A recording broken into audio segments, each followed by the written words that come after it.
the smartphone, our most personal device. It often replaces larger, more cumbersome devices like TVs and laptops. That's why it's so imperative that these things work at an impressive scale all the time. And when they don't, oh boy, is it frustrating. And with all the smartphones out there, of all the different brands and models and companies making them, Apple is by far the most popular. It's estimated that 1 billion people use iPhone. But this most popular phone ever really kind of sucks, and it's not very good. So, well, let's find out why.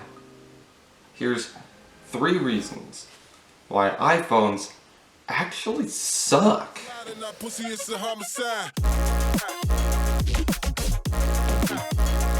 The first reason is the typing experience. I've said it before, and I'll say it again. Typing on an iPhone is not good. It's a butt suck. It's bad. It's frustrating, especially when you compare it to something like a Pixel or even a Samsung phone.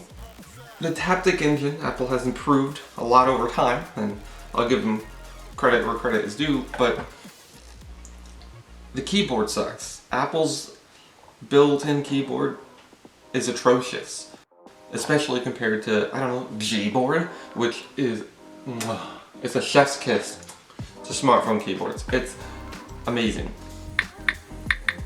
on Android, but on iPhone it's limited and not good, and so I find myself using SwiftKey instead, which is fine, but Gboard on an Android phone is amazing. The haptics are incredible because you can customize it, and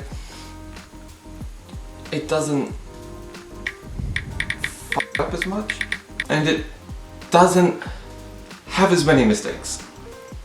I have to really triple check my words before I send them, and 50% of the time when I send something, it didn't capture it all. Like the autocorrect on iPhone is terrible. It doesn't know what's happening. It's stupid. I'll send a word and it'll be half a word. I'll type it and it'll be half a word. The predictive text is bad. And so I'll send a text that makes no sense. Half the time I have to reread it, and it doesn't seem like a lot. It seems like a minor convenience. So you have to take an extra 2-3 seconds to read through it. But that adds up. When you want to send something real quick, it's bad. Speaking of the typing experience being bad, I cannot type in landscape. It's always portrait. Why? This took me a while to figure out because it doesn't tell you why. It just doesn't do it. I have bad eyes. As you can see, I wear glasses. Common, right?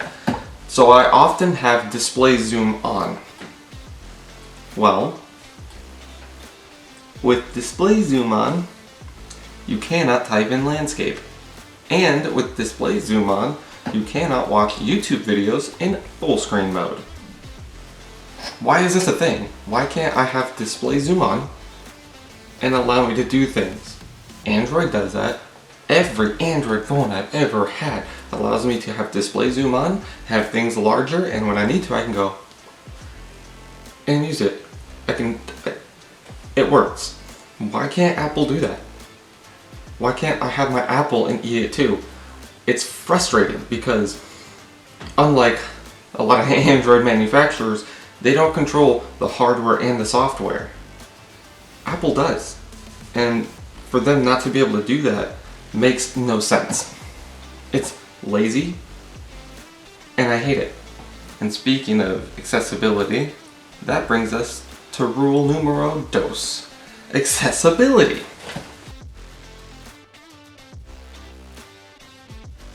Compared to Android, Apple's accessibility features are not good.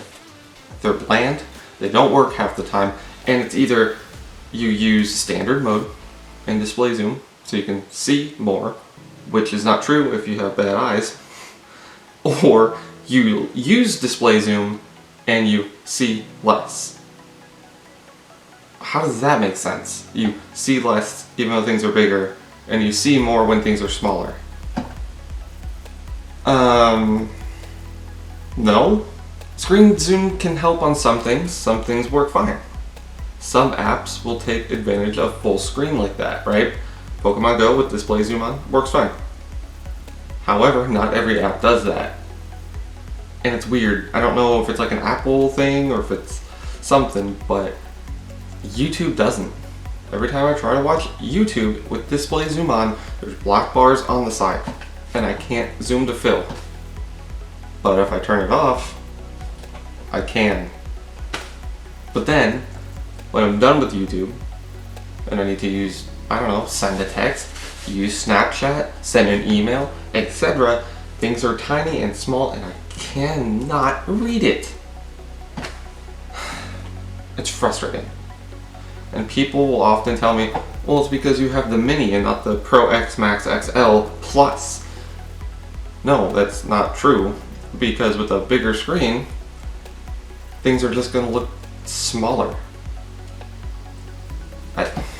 Now let's go to reason number trace: battery. I've said it before in other videos, the battery's not good in the 12 mini, or really in iPhone in general. They're not. I replaced the battery in my 6S, and that helped because, I don't know, the new battery is 40% bigger than the original one. It baffles me why Apple doesn't just put a larger battery in. They claim they can't. Oh, we don't have the room. No, you do, because I replaced it with a bigger battery. So you do have the room, you just don't want to do it? Is it a design thing where you go, oh, well, the battery's down to 60 or 70% health, and, you know, fixing it yourself is going to cost more money, and we don't let you do that? You send it to us, and we'll do it for $300. Or if you get Apple Care Plus, then it's fine. We'll do it for $100. Or you could just buy a new phone. You could do that too. No. No. No. No. Just make the batteries good. Make them fine. Make them good. You control every aspect of this thing. This is yours. You made this. You control everything in this thing. But for some reason you can't figure out how to get a better battery life out of it. I mean, with OLED screens, you're supposed to get better battery life, but you're not.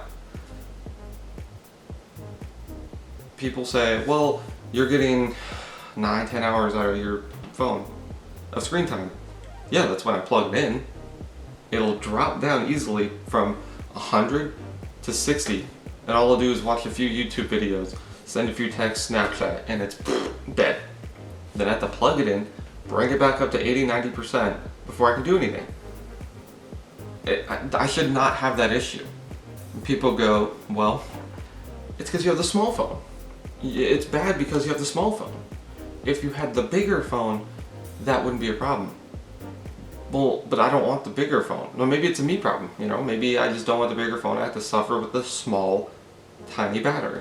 Except that's not true, right? It's not, actually.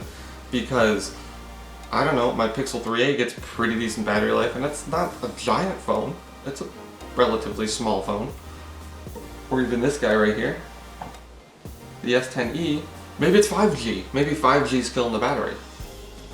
That's probably what's happening. That, and with the MagSafe wireless induction charging screwing with everything and the excessive heat, that's possible too. I've actually started using the old plug again, the old lightning port, because I think that might be a problem, is MagSafe charging, and I think that could be an issue.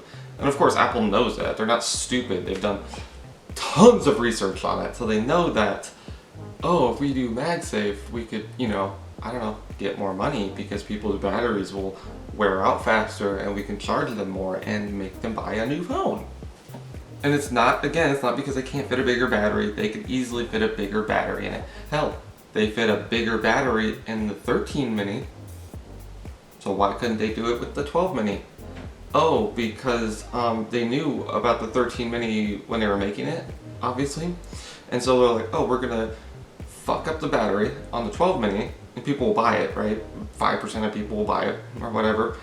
They'll get mad and then they'll say, oh, well maybe I need the new one with the bigger battery. And so they get that one and that's more money for them. It's pretty smart, I guess. It's frustrating and kind of stingy and that type of treatment from a company doesn't make me trust the company more. It doesn't make me more loyal to the company.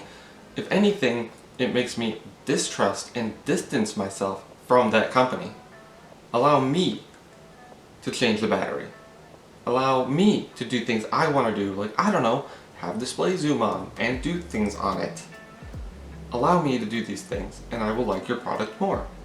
That's why I go back to Android all the time, is because while it's not as polished as iPhone, it's accessible. I don't have the issues I have. I'm not frustrated when I use it. I want to love the iPhone. I want to. I think they're fantastic. I like the design. I like using them, but there's three little things in there I just can't get past. And it doesn't make me want to go iPhone only.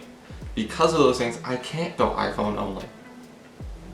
In summary, the 3 reasons why these phones are not good: the typing experience, accessibility, and the battery. These are all things Apple could easily figure out. But for some reason they don't. For some reason they're more concerned with Apple Glass and, oh, the new iPhones that are coming out in 4 years, than making the ones they have now better for their customers they have now. Because if they want their customers to stay around for the new iPhones in 4 or 5 years, they need to tackle these issues to keep them in the ecosystem and keep that revenue going. You have to do that. It's important. Otherwise, you're going to alienate your customers and they're going to go, oh, look at that cool flipping phone over there. I want to try that. And you're missing out then, Apple. Fix your issues on your phones, or you're just going to lose customers. Come on. Due to these 3 reasons, I don't know if I'm going to buy another Apple phone. And that's sad, because they're designed well, they look great, they fit great in the hand, they fit in the pocket, they work well in the ecosystem, but there's more exciting options out there now. I think the walls of the garden are starting to crumble and people can see through, and they look at flipping phones. Those are really awesome and fun. They look at phones that meet their needs for a better price. That's awesome. It's very competitive, and you can't just ride off the coattails of, we're a big company, look at our logo, buy us. You're gonna really have to start innovating and repairing the issues you already have if you're gonna stay around long term. Anyway, that's gonna do it for this one. Thank you for watching, and if you haven't already, like, subscribe, and if you have a similar experience, a different experience, or any advice on maybe how to get better battery life, or how to fix my accessibility issues, or my typing experiences, put them in the comments. Let's talk. Let's see what we can do. And let's hope Apple can get their shit together. Bye.